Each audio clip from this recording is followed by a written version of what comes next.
What's going on, guys? This is AndrewChicken and welcome back to another video. Koga is the newest flank champion coming to Paladins in 1.3, and he looks to be extremely powerful, having both twin submachine guns and two deadly claws that fire in a similar fashion to Zin's sword. He's also very mobile, having a variety of different movement abilities, including the ability to climb walls, and he has absolutely no cooldowns due to his abilities drawing energy from a resource bar instead. Koga is a very strong and extremely fun champion to play, so I'm going to be talking about each of his 4 talents and how to use them, and I'll also be sharing a loadout for each of the 4 talents that I use and you can either use directly or as a sort of guide to make your own.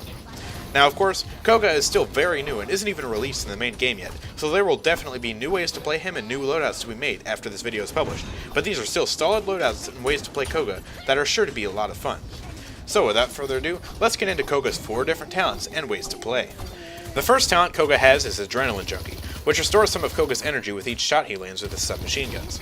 It can be a very helpful talent for keeping Koga's abilities up all the time, and works well as a hyper-mobile loadout because it lets you use Koga's movement abilities a lot more frequently.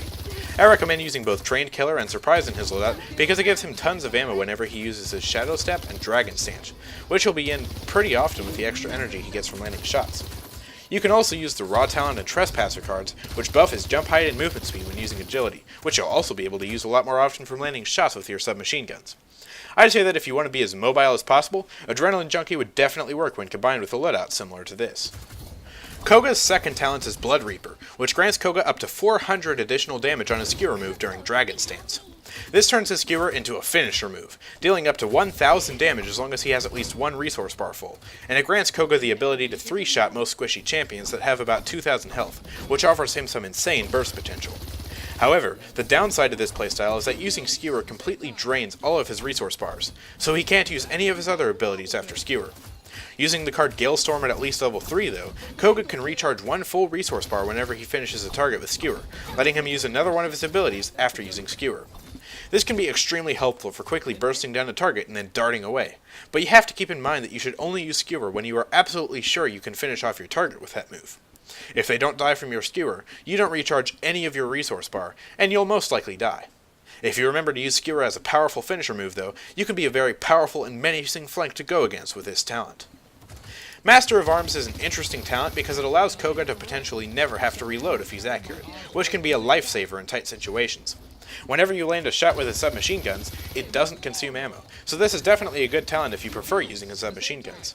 While I don't see it being as strong as some of the other talents that utilize Dragon Stance a lot more, it can still be pretty fun, and there are a few good cards that you can use to enhance your playstyle. Trigger Happy grants you increased healing while firing your submachine guns, so buying Life Rip will be a really good idea with this talent, because you can heal super quickly whenever you land shots. While it probably won't save you from a heavy-hitting shot like Cassie's Bolts or Shah's Arrows, it's still a really nice heal to have and can also make your supports a lot more effective on you. Surprise is also good if you do find yourself low on ammo, because it lets you Shadow Step to avoid some damage and get a bunch of ammo at the same time. This playstyle isn't the best there is for Koga, but it could still be really fun to give a try. Koga's last talent is Dragon Fangs, which is by far his riskiest talent, but is also one of the most powerful.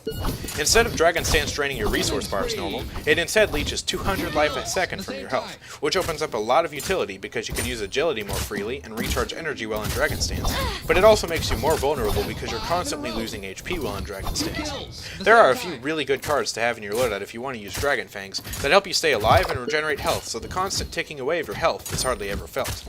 Criminal Record grants you up to 25% lifesteal while in Dragon Stance, so every shot you fire grants you at most 150 health.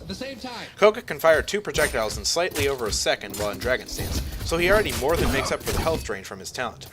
Getting even more life rip on top of that only makes it more powerful, so he can heal for upwards of 200 health with each shot, which makes his talent's toll on his health non-existent. Having Harsh Training in your loadout also really helps, since it gives you extra health, and Wind's Embrace heals you every second while using agility, which can also help negate the effect of your talent. If you utilize Koga's healing cards in his loadout well, Dragon Fangs is by far his best talent because he never really has to leave Dragon Stance. It's a very high risk, high reward talent that can be really fun to play. Anyways, that's the end of this video. Did this video help you make a loadout and find a good playstyle for Koga? Be sure to leave a like if it did, and comment down below what champion tutorial, top 5 list, or gameplay you'd like to see from me next. Also, be sure to join my Discord server using the code in the description if you'd like to pick up tips or leave suggestions. I'll see you guys next time. Peace out.